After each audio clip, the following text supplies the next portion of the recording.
여러분 믿었던 가족에게 완벽하게 배신당해 본 적이 있으십니까? 가장 슬퍼야 할 날, 가장 끔찍한 진실을 마주하게 된다면 여러분은 어떤 표정을 짓게 될까요? 오늘 들려드릴 이야기는 어느 흐린 날 장례식장에서 시작됩니다.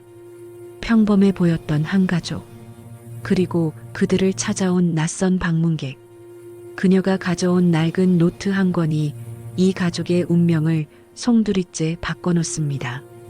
본격적인 이야기를 시작하기 전 구독과 좋아요, 알림 설정 한 번씩 부탁드립니다. 여러분의 작은 관심이 더 깊은 이야기를 만드는 힘이 됩니다.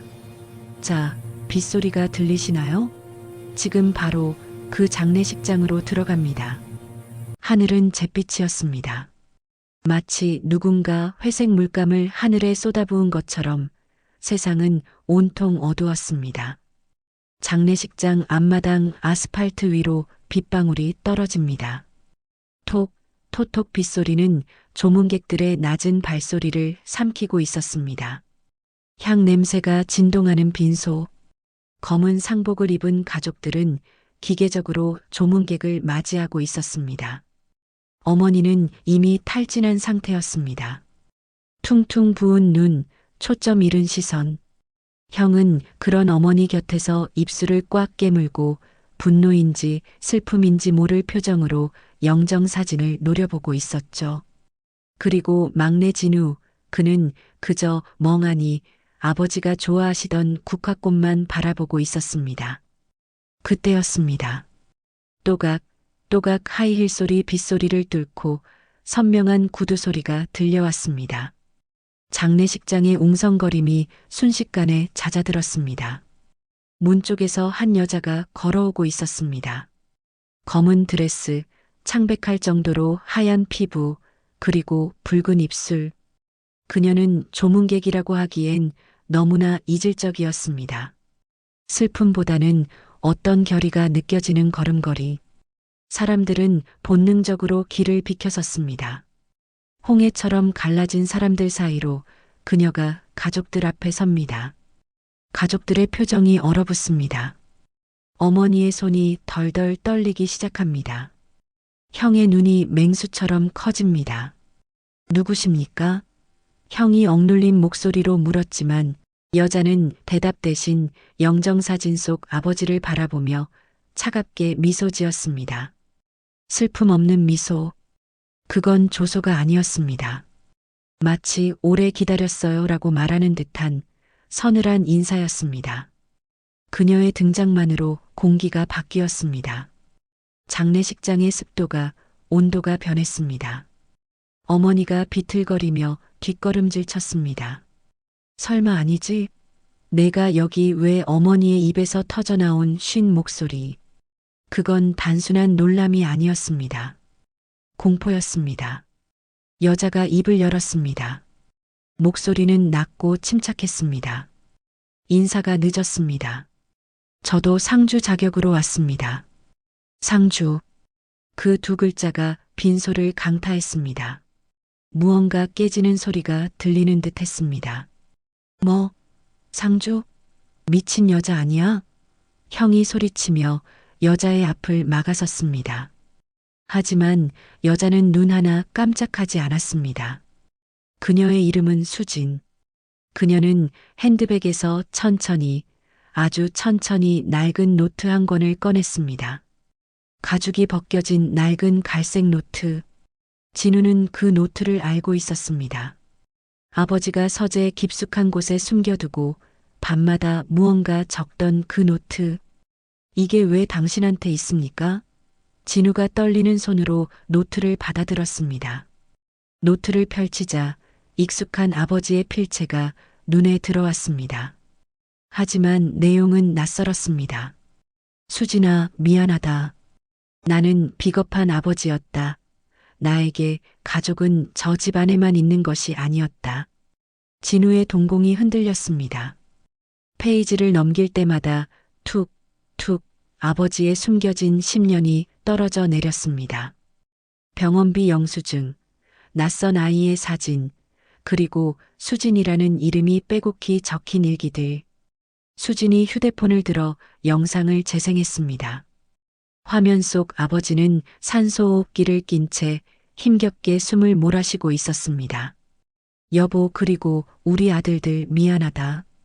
수진이는 내가 지키지 못한. 영상 속 아버지의 고백이 장례식장의 스피커를 타고 흘러나왔습니다. 어머니는 비명조차 지르지 못한 채 바닥으로 무너져 내렸습니다. 형은 짐승처럼 울부짖으며 스크린을 향해 주먹을 휘둘렀습니다.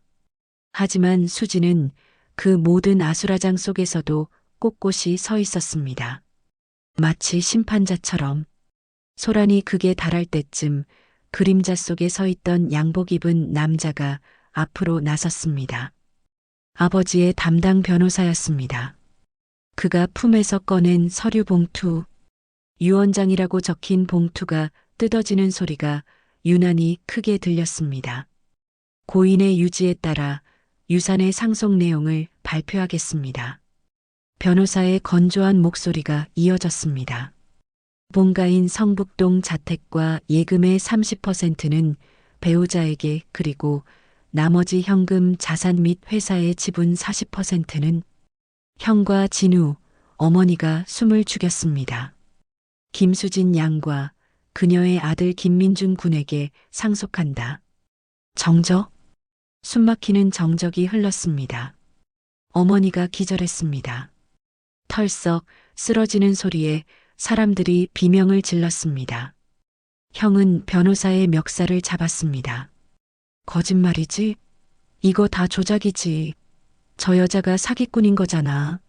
하지만 수지는 태연하게 어머니가 쓰러진 쪽을 바라보며 말했습니다. 아버지가 그러셨죠.